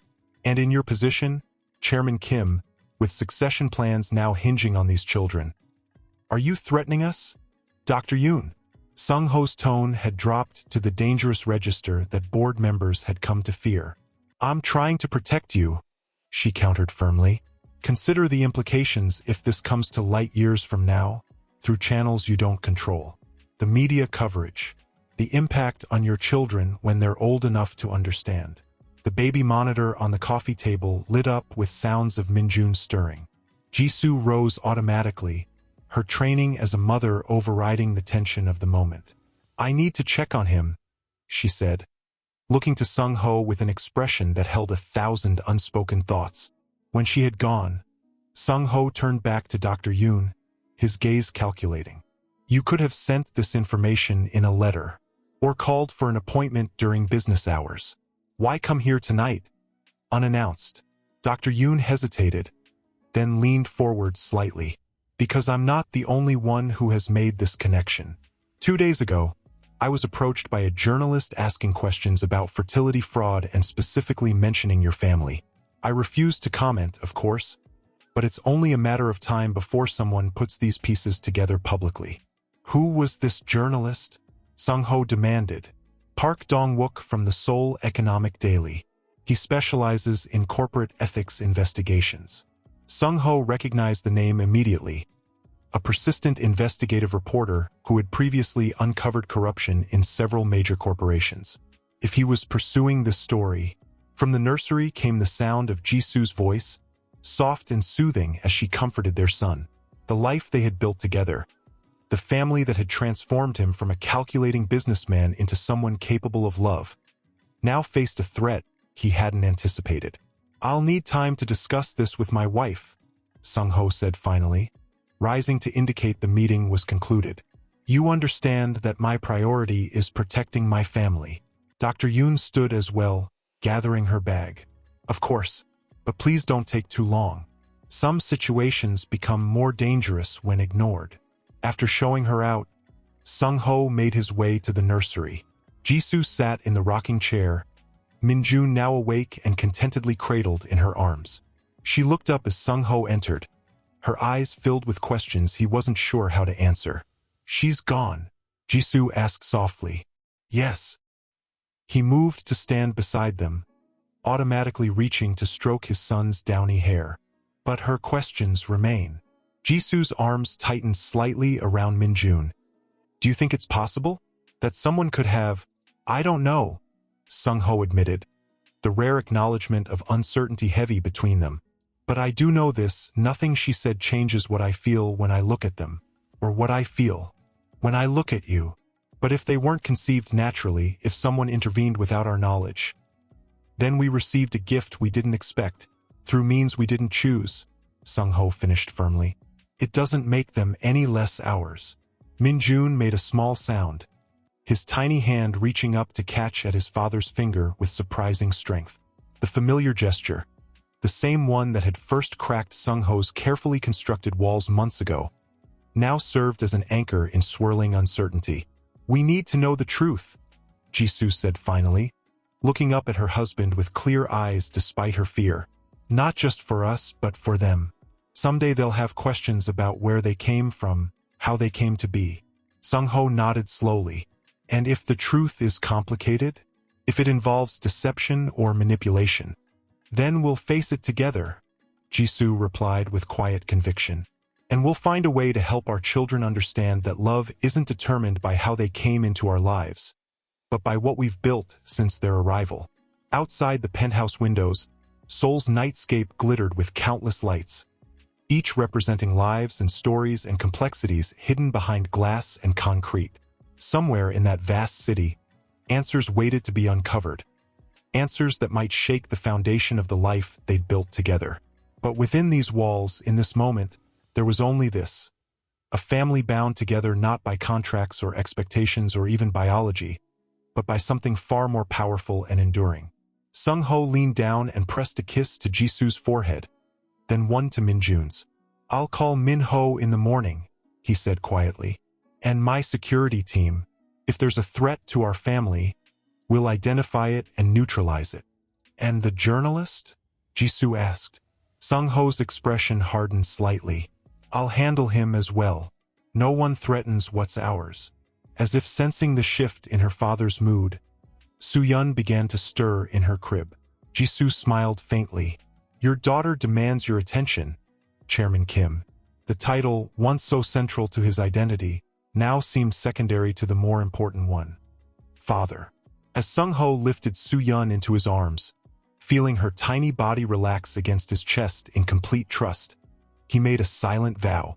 Whatever truth awaited them, whatever storm gathered on the horizon, he would protect this family they had built, not with the cold calculation that had defined his past, but with the fierce, protective love that had transformed his future. The journey ahead might be uncertain, but of one thing Sung-ho Kim was absolutely sure. These children were his. This woman was his. This family, however it had come to be, was his to defend with everything he possessed. Sung-ho stood in the center of the room, overseeing the final arrangements with the same attention to detail he brought to multimillion-dollar acquisitions. But the tightness in his chest had nothing to do with business concerns. The pediatrician confirmed we can bring them home tomorrow, he said quietly to Jisoo, who was arranging tiny clothes in the dresser. Both of them. No more monitors, no more tubes. Jisoo paused, folding a minuscule sweater against her chest. 43 days in the hospital. Felt like forever. And yet somehow not long enough to prepare for this, Sung-ho admitted. The past 6 weeks had transformed them both. Jisoo's recovery had been complete, her strength returning along with a quiet confidence in her new role as mother. Sung-ho had grown more comfortable with the tiny beings who shared his blood, but remained mysterious to him, their preferences and personalities already distinct despite their brief existence. Mrs. Park will arrive at 6 tomorrow morning, Sung-ho continued, referring to the experienced neonatal nurse they had hired. Dr. Kong says the transition home can be overwhelming. Having professional help for the first weeks is advisable. Jisoo nodded, but her expression turned thoughtful as she arranged matching booties in the drawer. Have you spoken with Minho about your proposal? The question pierced through Sung-ho's carefully maintained composure. Since that day at the hospital, the brothers had maintained a cautious détente, with Minho visiting the twins weekly but business discussions deliberately postponed. We're meeting tonight, Sung-ho confirmed. Dinner at Jaeon. Without the distraction of the children, we can focus on the future of Kim Industries. And our future? Jisoo asked carefully. Have you thought more about what we discussed? Sung-ho's gaze shifted to the double rocking chair positioned near the window, a deliberate choice that allowed both parents to soothe the children simultaneously. Another reminder that their carefully constructed separate lives had irrevocably merged. I have, he said slowly, but tonight must be about securing Minho's cooperation. Once the company transition is stable, then we'll address our own transition, Jisoo finished for him, her voice carrying a gentle persistence that had become more pronounced since the children's birth. Their marriage, now nearly 5 years old, had been founded on mutual respect and shared ambition rather than love. The separate residences, the carefully scheduled appearances together, the polite distance they maintained, all had served their purposes perfectly until 2 tiny lives had shattered their elegant arrangement. Yes, Sung-ho agreed, checking his watch. The car will be here in 30 minutes. Jisoo approached him, smoothing an invisible wrinkle from his lapel, a wifely gesture that would have seemed presumptuous mere months ago but now felt natural. Remember that your brother has spent his entire life in your shadow. Offering him equality will seem either like a trap or charity unless you make him understand your true motivation. Sung-ho caught her hand, still surprised by how easily they now moved into each other's space. And what is my true motivation, Jisoo? Since you seem to understand it better than I do. Her dark eyes met his without hesitation. To build something that will outlast you. Something worthy of passing to your children. Not just assets and shares, but values. Family. Legacy that matters. The word hung between them, legacy, the driving force behind so many of his decisions, now reconstituted into something richer and more complex than the simple continuation of the Kim family name. You should have been the negotiator in this family, he said softly. Jisoo smiled. I am, just on a different scale. Jaeon Restaurant's private dining room offered the perfect blend of traditional elegance and modern sophistication. The The brothers sat across from each other as servers presented course after exquisite course. Their conversation deliberately light until the final dishes were cleared and fine soju was poured. "You've been patient," Sung-ho acknowledged, studying his brother's face in the muted lighting.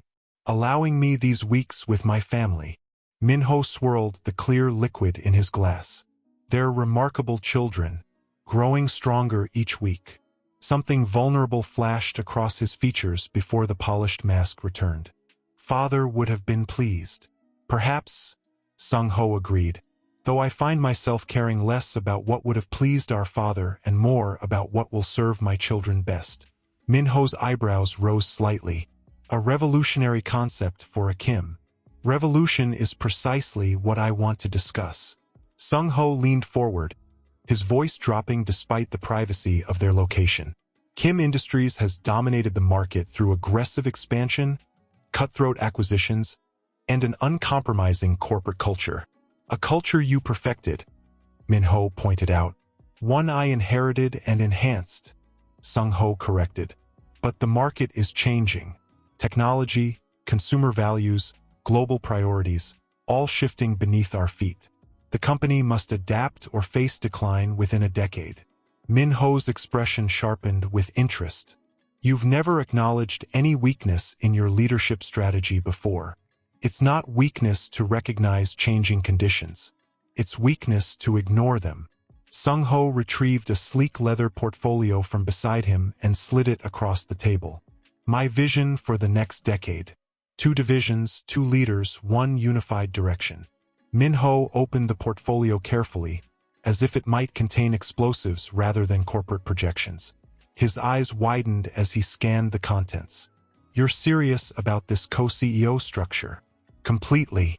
You would oversee international expansion and technological innovation, areas where your instincts have consistently outperformed mine.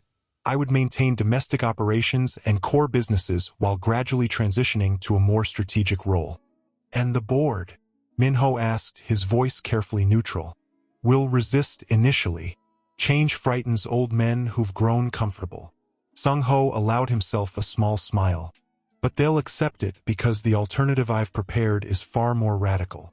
Minho studied his brother with new intensity. "What's happened to you, Sung-ho?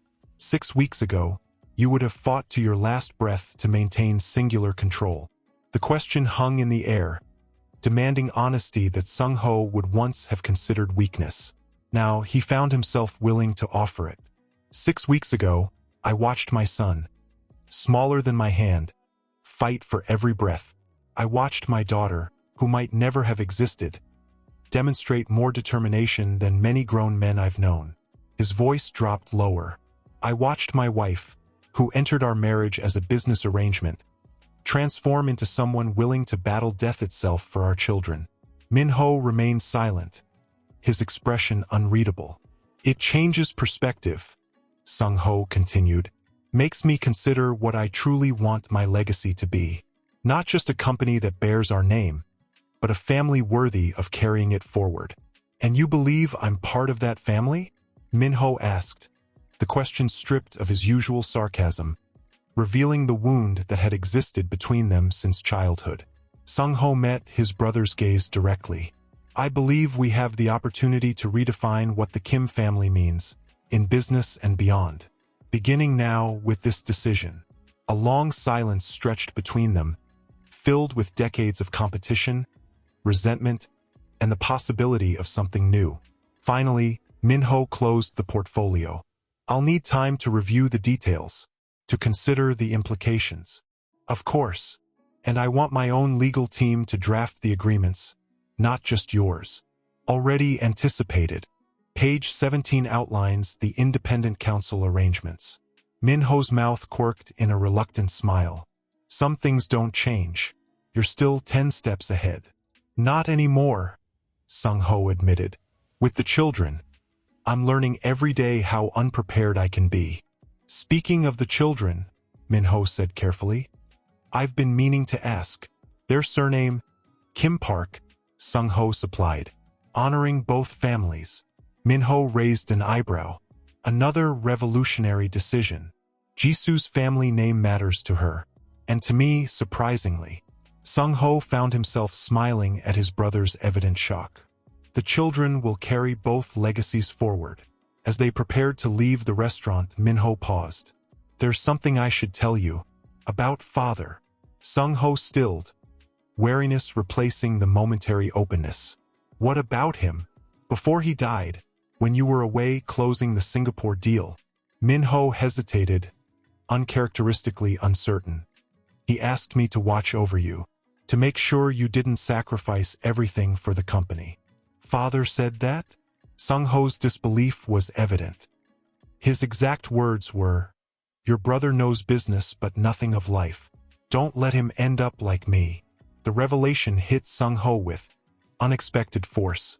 Their father had been a titan of industry, ruthless and demanding.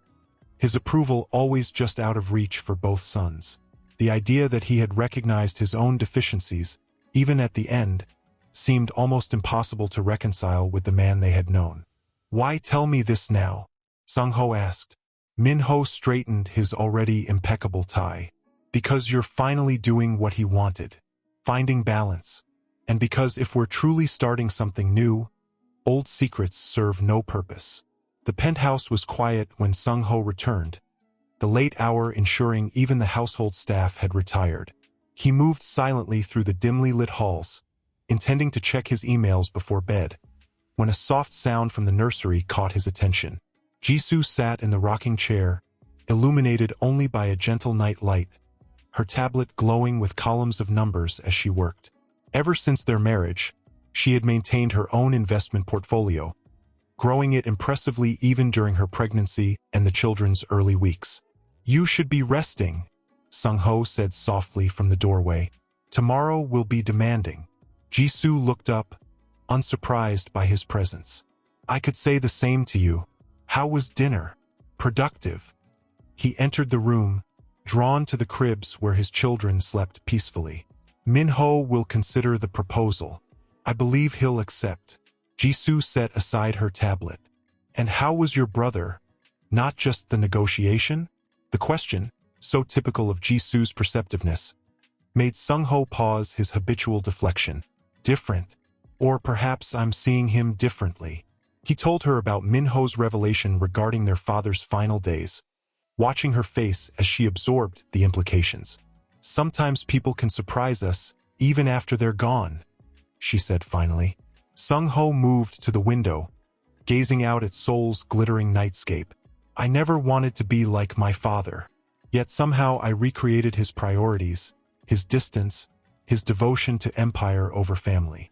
"Not entirely," Jisoo disagreed gently. "You're here now, talking to me about feelings rather than financials. Your father would never have done that." The observation struck him as profoundly true. This conversation, quiet, intimate, unrelated to social appearances or business advantage, represented everything their arrangement had originally excluded. "Jisoo," he said, turning back to her. "About what we discussed earlier. Our future." She stilled, waiting. "When we married, we agreed to a partnership of equals, with independence as a cornerstone. Separate residences, separate lives, connected only by mutual goals and public perception." "I remember the terms quite clearly," she said, her voice carefully neutral. "Those terms no longer reflect reality." He gestured to the sleeping infants.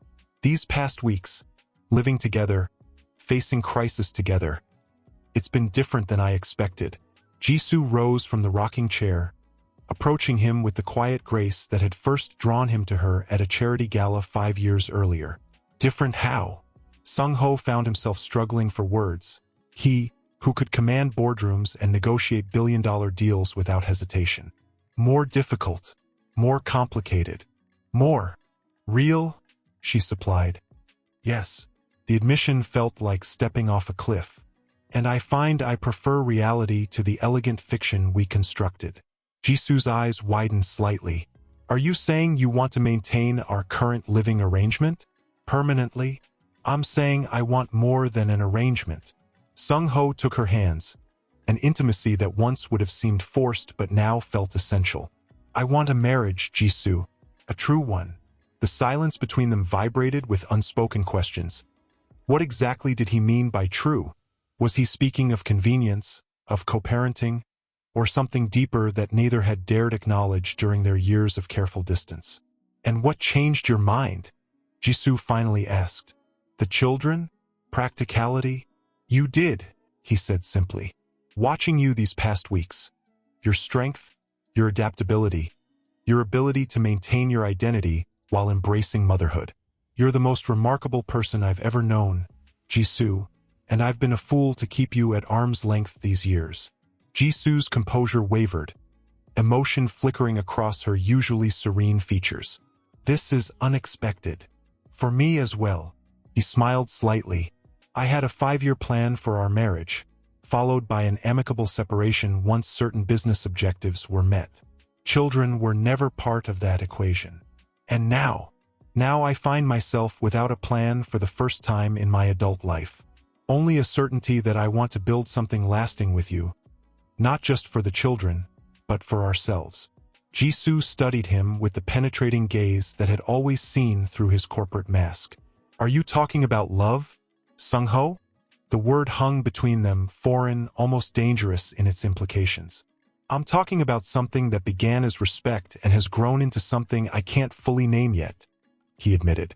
Something worth exploring without the constraints we originally placed on this relationship. A soft cry from Minjun's crib interrupted the moment.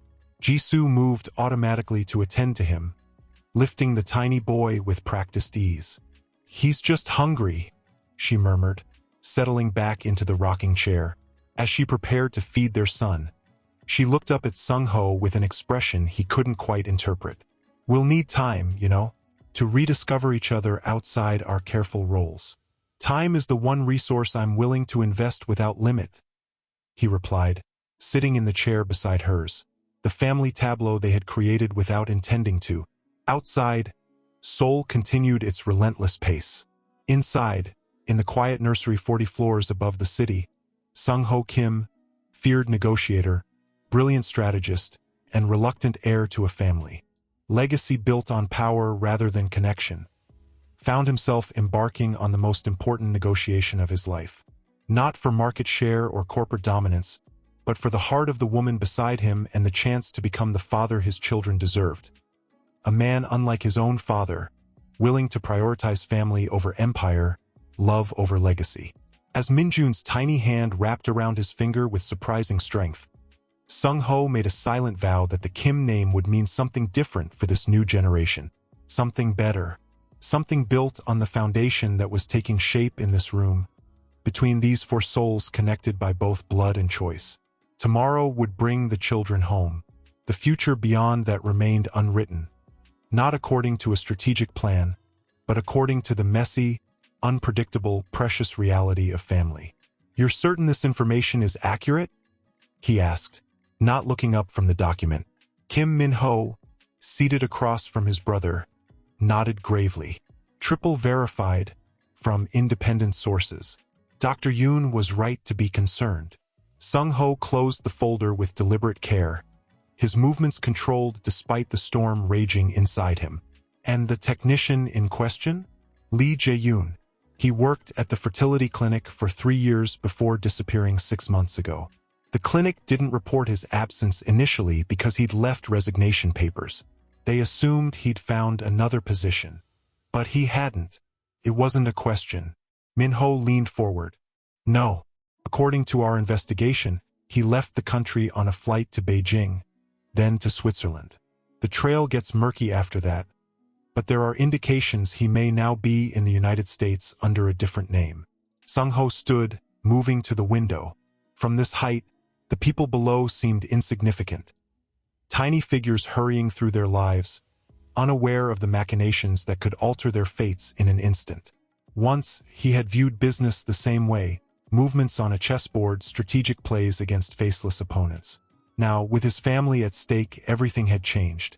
What about Park Dong-wook, the journalist? Minho's reflection in the glass showed his grimace. That's where things get more complicated. He's been investigating fertility fraud cases for nearly a year. His initial focus was on a clinic in Busan, but somehow the trail led him to Seoul, to Dr. Yoon's practice. And to us? Sung-ho finished. Yes. He's been making inquiries about your medical records from 3 years ago, the time you had your physical examination and blood work done when taking over as chairman. The coincidence was too precise to ignore. Sung-ho had required comprehensive medical testing before the board would approve his appointment as chairman, a standard procedure for any executive taking control of a corporation the size of Kim Holdings. Those tests had included genetic screenings, blood samples, tissue typing, a complete biological profile. Samples that, according to the dossier, had been accessed by Lee Jae-yoon multiple times without authorization. And Jisoo? Sung-ho asked the question he'd been dreading. Minho hesitated. Her medical records were accessed as well. Specifically, her fertility assessments and genetic screening results from when she was exploring her options as a single woman. Sung-ho closed his eyes briefly. The conclusion was inescapable. Someone had deliberately used their genetic material to create the miracle that had changed their lives. The twins who had transformed their marriage of convenience into something real and precious. Does the journalist know? He suspects, Minho replied. But he doesn't have proof. Yet. The door to the office opened without a knock. Something only one person would dare to do. Jisoo entered, her face composed but her eyes betraying her anxiety. The tests came back, she said simply, holding up her phone. Dr. Yoon just called. The brothers exchanged a glance. Minho rose. I'll give you privacy. No, Jisoo said firmly. Stay, Minho. Your family too. The significance of her statement wasn't lost on either man. Once, Jisoo had viewed Minho as an adversary, the manipulative younger brother who had orchestrated their arranged marriage for business advantage. Now, she acknowledged him as part of their inner circle, someone trusted with their most intimate concerns. Sung-ho moved to Jisoo's side, his hand finding hers automatically. What did she say? Jisoo took a deep breath. The DNA tests confirm that Soo-yeon and Min-jun are genetically ours, yours and mine. But they weren't conceived naturally. They were created through in vitro fertilization, using our genetic material, without our knowledge or consent. Even expecting this revelation, hearing it spoken aloud sent a shock through Sung-ho. The confirmation of such a profound violation. Someone taking the most intimate aspects of themselves and manipulating life into existence without their awareness was staggering. There's more, Jisoo continued, her voice wavering slightly. Dr. Yoon believes there may be additional embryos. From the amount of genetic material accessed, she thinks Lee Jae-yoon could have created multiple viable embryos, potentially more than just the twins. The implication hung in the air. Somewhere in the world, other potential children of theirs might exist, frozen in time, waiting. Minho broke the heavy silence. This goes beyond a simple privacy breach. This is organized criminal activity. The question is, who benefits? Who would go to such lengths? Sung-ho's mind raced through possibilities. Business rivals seeking leverage, enemies looking for revenge, opportunists hoping for financial gain. But none of these explanations fully satisfied the facts. Where are the children now? He asked Jisoo. With my mother at the penthouse. I've doubled the security detail, she replied. Despite her evident distress, her voice remained steady. The voice of a woman who had faced hardship before and survived. Sung-ho nodded, grateful for her foresight. Good. We need to move quickly now. The journalist has requested an interview, Jisoo finished. His office called this morning. He wants to talk about matters pertaining to corporate succession and family planning. He's giving us the courtesy of responding before he publishes. Minho snorted. A courtesy that's really a threat. Perhaps, Jisoo acknowledged. But it's also an opportunity. We can shape this narrative before it shapes us. Sung-ho studied his wife with newfound admiration. The woman he had married for convenience continued to reveal depths of strength and strategy that matched his own. In another life, she could have been a formidable corporate leader herself. What are you suggesting? He asked. Jisoo placed her phone on the desk, displaying a calendar. We meet with him, all of us, together. We acknowledge that we've discovered irregularities in how our children were conceived. We position ourselves as victims discovering a broader criminal conspiracy. And then we become the story's heroes instead of its subjects. Minho finished, a slow smile spreading across his face. By publicly launching an investigation into fertility fraud, we protect our family while appearing proactive, Sung-ho concluded. It could work. Jisoo's expression remained troubled. But it means exposing very personal matters to public scrutiny. Our children will someday learn about their origins not just from us, but from news archives and internet searches. The weight of that reality settled over the room. Their private joy, the miracle they had embraced without questioning its source, would become a public spectacle, dissected by strangers, judged by those who could never understand the complex emotions involved. Sung-ho moved to stand before Jisoo, taking both her hands in his. Whatever we decide together. This affects all of us. She met his gaze, her eyes clear despite the tears threatening at their edges. I've been thinking about something you said the night Dr. Yoon visited. About receiving a gift we didn't expect, through means we didn't choose. I meant it, he said softly. Nothing changes how I feel about our children. Or about you. I know. She squeezed his hands. And that's why I think we should fight, not just defensively but aggressively. Find Lee Jae-yoon. Discover who was behind this. Learn if there are other embryos and what happened to them. Her voice grew stronger with each statement. Our children deserve to know their full story, and we can only give them that if we uncover the complete truth. Minho watched this exchange with an expression that had softened considerably from the calculating ambition that once defined him. I have contacts in international enforcement who can help track Lee Jae-yoon, he offered. And I've already initiated background checks on everyone at the fertility clinic. Sung-ho nodded, his decision crystallizing. Arrange the meeting with Park Dong-wook. Tomorrow here at headquarters. In the meantime, I want our legal team to prepare documentation for a formal criminal complaint and a potential civil action against all parties involved. His phone chimed with an alert, a security notification from the penthouse. He quickly checked the message and his expression darkened. What is it? Jisoo asked, alarm creeping into her voice. Someone just delivered a package to the penthouse, Sung-ho replied, showing her the security image. Addressed to both of us, no return address. Security has isolated it for scanning.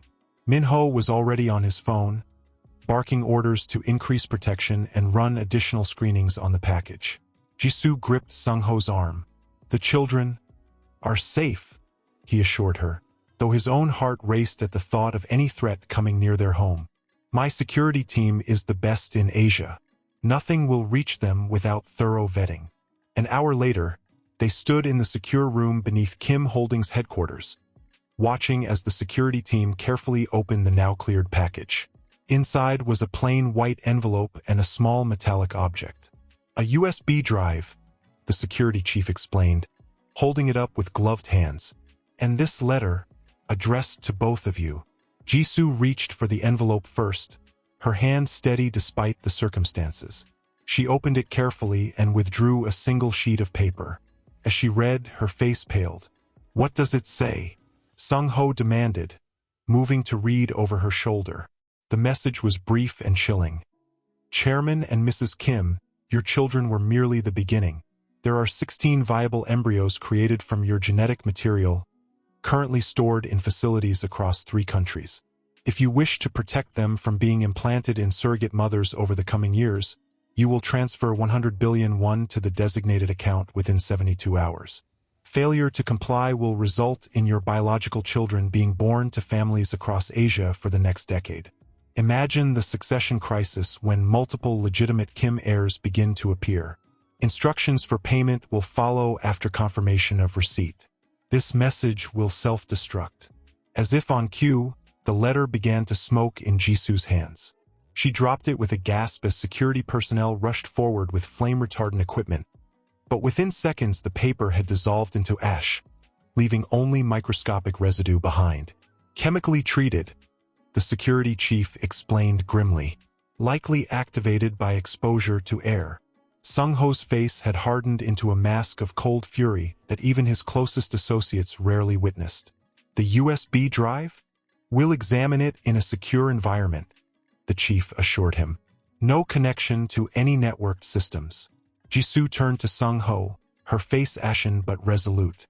16 embryos, she whispered. 16 potential children. The magnitude of the violation expanded exponentially with those numbers. This wasn't merely a breach of privacy or medical ethics. It was the weaponization of their potential to create life, transformed into an instrument of extortion. We don't negotiate with terrorists, Sung-ho stated flatly, though his eyes reflected the same horror Jisoo felt. And make no mistake, this is terrorism, aimed at our family and our company. Minho, who had been uncharacteristically quiet, finally spoke. This changes our approach. The journalist is no longer our primary concern. No, Sung-ho agreed. Now we need to find those embryos before anyone can use them. Jisoo looked between the brothers, drawing herself up with newfound determination despite the devastating news. We need to move the children and my mother to the secure residence in Jeju immediately. And then we need to bring in people we can trust absolutely. International specialists, Minho suggested. People with experience in cross-border investigations who won't be compromised by local connections. Sung-ho nodded, already formulating plans, contingencies, countermeasures. The tactical thinking that had made him a formidable business leader now focused with laser precision on protecting his family. We have less than 72 hours, he said grimly. Whatever we do, it begins now. As they moved toward the elevator, Jisoo's phone rang. She checked the screen and froze. It's my mother. The fear in her voice had Sung-ho instantly alert. Put it on speaker. Jisoo answered the call, her voice carefully controlled. Mother? Is everything all right? The sound of crying babies filled the background before her mother's anxious voice came through. Jisoo, there's someone here. She says she's from your doctor's office to check on the twins, but security won't let her up without your approval, and she's very insistent. What's her name? Sung-ho demanded sharply. She says she's Dr. Park So-young, a pediatric specialist sent by Dr. Yoon. Jisoo and Sung-ho exchanged alarmed glances. Mother, Dr. Yoon wouldn't send someone without contacting us first. Don't let anyone near the children. We're on our way. As they rushed toward the executive elevator, Sung-ho's security team already mobilizing around them, Jisoo gripped her husband's arm with unexpected strength. Someone knows we're investigating, she said, her voice low and urgent. They're making their move. Sung-ho covered her hand with his own, his touch conveying the promise he didn't need to voice aloud. Whoever threatened their family had made a grave miscalculation. They had assumed the Kim's wealth and position would make them prioritize reputation over family, that they would pay to keep their secret hidden.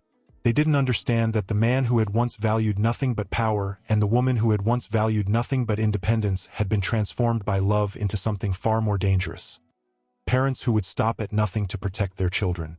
As the elevator doors closed, sealing them in momentary isolation before the storm that awaited, Sung-ho looked into Jisoo's eyes and saw his own resolve reflected there.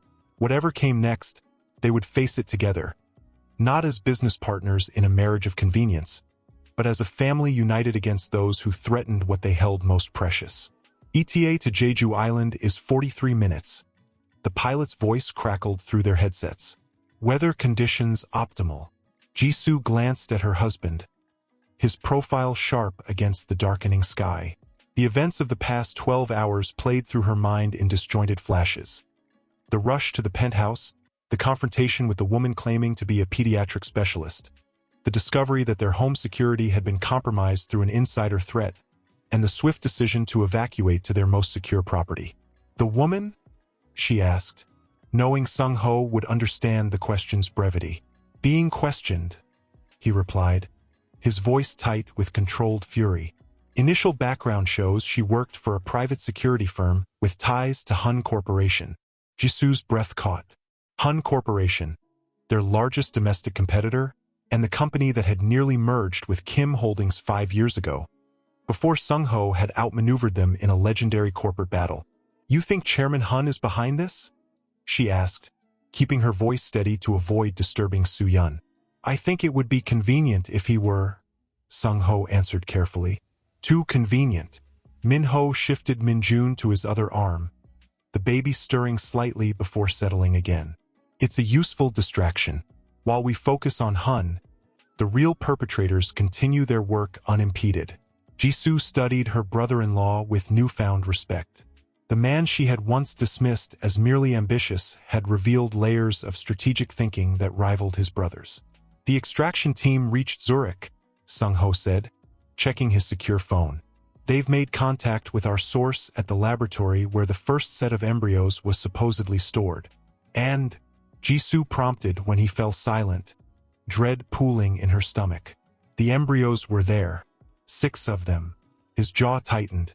Until 72 hours ago, when they were transferred to another facility, authorized with paperwork that appeared legitimate. Which means someone is moving them, Minho concluded. Distributing the risk.